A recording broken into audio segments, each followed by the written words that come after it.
Software academy और आप सीख रहे हैं ES6 या ECMAScript 6। और इस वीडियो में हम लोग कवर करने जा रहे हैं, बात करने जा रहे हैं, डिस्कस करने जा रहे हैं, वो है मॉड्यूल्स के बारे में। तो मॉड्यूल्स क्या है, इसके बारे में हम लोग देखेंगे और कैसे इसमें इंपोर्ट एक्सपोर्ट काम करता है, इसके बारे में डिटेल से एग्जाम्पल में हम दिखाएंगे आपको। तो आइए चलते हैं एग्जाम्पल में और देखते हैं कि मॉड्यूल आखिर है क्या। मॉड्यूल का जो कंसेप्ट है वो आया है जावास्क्रिप्ट में 2015 में। आपको शायद पता होगा इसी साल में ECMAScript 6 लॉन्च हुआ था, उसी के साथ में इसका मॉड्यूल का इंट्रोडक्शन हुआ। मॉड्यूल्स का आप देखेंगे एंगुलर है, रिएक्ट है, ये सब में काफ़ी यूज होता है इंपोर्ट एक्सपोर्ट का। रिएक्ट में तो इंपोर्ट एक्सपोर्ट का तो के बिना तो काम होगा ही नहीं, और सेम जो है वो एंगुलर में भी ऐसा होता है। तो मॉड्यूल का कंसेप्ट जो है वो काफ़ी डीप है और बहुत मुश्किल नहीं है। बस इसमें एक्सपोर्ट और इंपोर्ट का मेन फंडा है, बस समझना है कि ये कैसे काम करता है। इसमें है क्या, कोई भी मॉड्यूल है, जो हमारा मॉड्यूल है क्या, जावास्क्रिप्ट का कोई भी वेरिएबल हो सकता है, मतलब कांस्टेंट हो सकता है, या फिर फंक्शन हो सकता है, या फिर क्लास हो सकता है। इसी को हम लोग, और जब जब कोई भी फंक्शन या फिर जो है कोई कांस्टेंट या फिर कोई क्लास में जब एक्सपोर्ट कीवर्ड लग जाता है तो वो मॉड्यूल बन जाता है, सीधी सी बात। और उसको फिर हम लोग इंपोर्ट भी कर सकते हैं, बस यही इसका मेन कंसेप्ट है। तो आइए हम लोग यहाँ पे पहले एक फाइल क्रिएट करते हैं, उसका नेम देते हैं मॉड्यूल। ठीक है, module.html। इसको हम लोग इस तरीके से, जैसे स्क्रिप्ट पहले स्टार्ट करूँ और यहाँ पे स्क्रिप्ट क्लोज, इसे हम लोग इस तरह से डिफाइन कर सकते हैं कि एक्सपोर्ट कीवर्ड लगे, जैसा मैं बताया थोड़ी देर पहले कि एक्सपोर्ट कीवर्ड लगेगा। और लेट मैसेज, यहाँ पे इसको बेटर होता है कि कांस्टेंट जो है उसको हम लोग एक्सपोर्ट करें, या फिर लेट भी कोई प्रॉब्लम नहीं है। मैसेज इसको हम लोग एक्सपोर्ट कर रहे हैं, तो इसे हम लोग इंपोर्ट कर सकते हैं दूसरी फाइल में। अगर हम लोग इसको कट करता हूँ इसे और एक न्यू फाइल बनाता हूँ, इसका नाम देता हूँ message.js। ठीक है, अब इसको यहाँ पे मॉड्यूल में इसको इंपोर्ट करके, इंपोर्ट फ्रॉम, ये जो है मैसेज, ऐसे करके लिखा जाता है। अब देखेंगे एंगुलर या रिएक्ट में जहाँ भी है इस तरह से उसमें इंपोर्ट करते हैं हम लोग। तो असल जो चीज़ है वो क्या है कि जहाँ पे ये एक्सपोर्ट रहेगा तभी हम उसको एक्सपोर्ट कर सकते हैं। अब एक चीज़ और भी है, ये जो नेम होता है ना, नेम मैसेज यहाँ पे, तो उसी नाम से आपको एक्सपोर्ट करना पड़ेगा। इंपोर्ट ऐसे करके देखो, import message from message dot, और इसको मैसेज डॉट JS है ना। और यहाँ पे हम लोगों ने,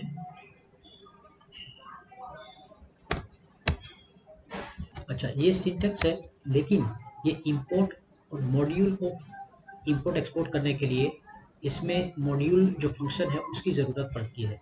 ठीक है, तो यहाँ पे कंसेप्चुअली सिर्फ आपको समझने के लिए कि इस तरीके से एक्सपोर्ट कीवर्ड यहाँ पे लगता है और यहाँ पे इंपोर्ट लगता है, इसे आप रिएक्ट और एंगुलर में आसानी से समझ सकते हैं कि इंपोर्ट एक्सपोर्ट कैसे होता है। लेकिन सिंटेक्स ऐसे ही होता है, इंपोर्ट और उसके बाद में ये वेरिएबल, ये जो कांस्टेंट है उसका नाम होता है, और यहाँ पे आपको फ्रॉम जो फाइल का नाम है वो फाइल है, ऐसे करके आप डिस्प्ले करा सकते हैं। इसमें डायरेक्टली आप जावास्क्रिप्ट में ऐसे एग्जीक्यूट नहीं कर सकते इसको, इंपोर्ट एक्सपोर्ट।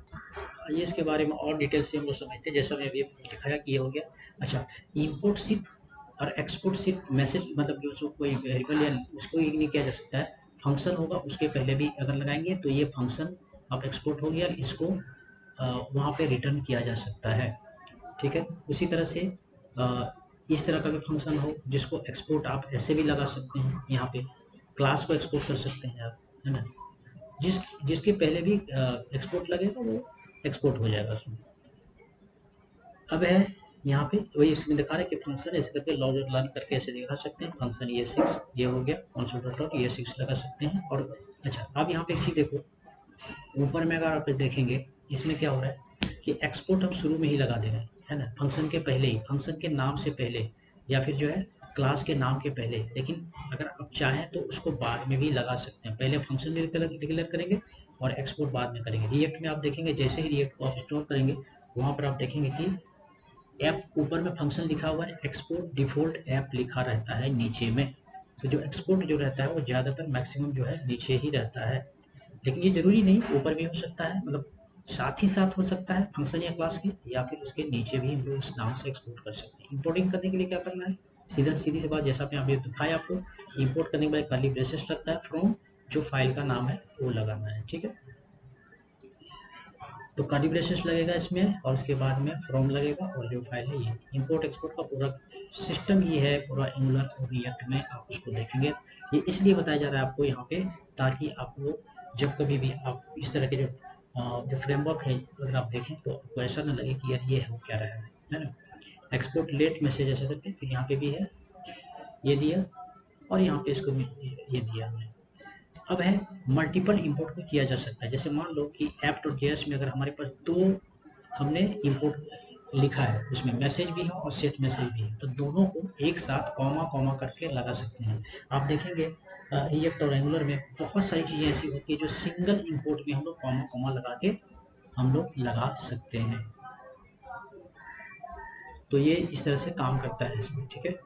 अच्छा, इंपोर्टिंग मल्टीपल बाइंडिंग्स, अगर एक से ज़्यादा बाइंडिंग हो तो भी कैसे कर सकते हैं उसको, यहाँ पे देखो है ना, मल्टीप्लाई 2 हो गया इसमें, तो वही मैंने दिखाया कि ए बी वैल सम, सिंपल सी बात। इस तरह से आप मल्टीपल को भी आप इंपोर्ट कर सकते हैं एक साथ में।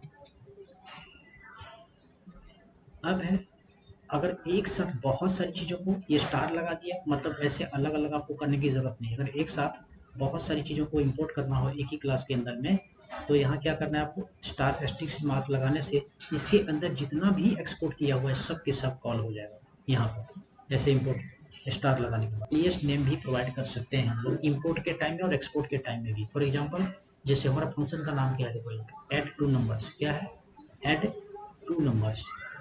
अब जब हम एक्सपोर्ट करेंगे तो इसको हम ऐसे नाम दे सकते हैं, देखो यहाँ पे सम है ना, एज सम। तो जब इंपोर्ट करेंगे हम लोग इस नाम से सम का, मतलब जो नाम अगर लॉन्ग नेम हो तो उसका एक शॉर्ट नेम भी हम लोग दे सकते हैं यहाँ पे ऐसे करके, और जब इंपोर्ट करेगा इसी नाम से इंपोर्ट होगा। देखो यहाँ पे जब इंपोर्ट किया तो सम के नेम से इंपोर्ट हुआ, ठीक है। अब है डिफॉल्ट एक्सपोर्ट। अब है कि जब आप इंपोर्ट करेंगे तो यहाँ पे नाम भी चेंज कर सकते हैं, सम एज टोटल, ठीक है, ऐसे भी कर सकते हैं हम लोग। अच्छा, दूसरी चीज़ है कि डिफ़ॉल्ट एक्सपोर्ट, इसको आप एंगुलर और रिएक्ट में जगह जगह पे डिफ़ॉल्ट एक्सपोर्ट को देखेंगे। डिफ़ॉल्ट एक्सपोर्ट में ये है कि एक ये ध्यान रखना है कि आपको डिफ़ॉल्ट एक्सपोर्ट जो है पूरे पेज में, जैसे 3-4 आपका कोई मॉड्यूल है ना, तो उसमें एक में ही लगा सकते हैं, किसी एक में डिफ़ॉल्ट जो है वो डिफ़ॉल्ट एक्सपोर्ट को। जैसे मान लो एक ही पेज में, एक पेज के अंदर, जैसे एग्जाम्पल रिएक्ट में ऐप है, फिर होम कंपोनेंट है, फिर मतलब होम फंक्शन है, फिर और है, तो 3-4 फंक्शन है, उसमें से सिर्फ एक में ही आप डिफ़ॉल्ट एक्सपोर्ट लगा सकते हैं। और इसका खासियत ये है कि जब आप इंपोर्ट करेंगे उस टाइम में आपको यहाँ पे कर्ली ब्रेसेस नहीं लगाना है। ये दोनों में डिफरेंस है, ये जो कर्ली ब्रेसेस नहीं लगाना है इंपोर्ट के टाइम में, इन केस अगर एक्सपोर्ट लगा हुआ, तो ये खास डिफरेंस है दोनों में। तो ये मैं यहाँ क्या हूँ कि can export multiple values, named में क्या है, और डिफॉल्ट एक्सपोर्ट में क्या है, एक्सपोर्ट सिंगल वैल्यू, जैसे मैं बताया आपको। Must use exported name when importing, और you can use any name when importing. जब हम लोग डिफॉल्ट एक्सपोर्ट को जब हम लोग इंपोर्ट कर रहे होंगे उस टाइम में जो नाम से चाहें आप कर सकते हैं। और इसमें क्या होता है नेम्ड एक्सपोर्ट में, कि जो नाम हमने दिया उसी नाम से आपको एक्सपोर्ट करना, इंपोर्ट करना पड़ेगा। दोस्तों, मॉड्यूल में बस इतना ही, और इसका रियल टाइम इम्प्लीमेंटेशन जब आप कभी फ्रेमवर्क सीखेंगे तो आप देखेंगे कि मॉड्यूल का इंपोर्ट एक्सपोर्ट कैसे होता है। तो होप यू अंडरस्टैंड दिस, और थैंक यू फॉर वाचिंग। आगे की वीडियो में भी आप जरूर देखें। तो thank for watching, bye bye.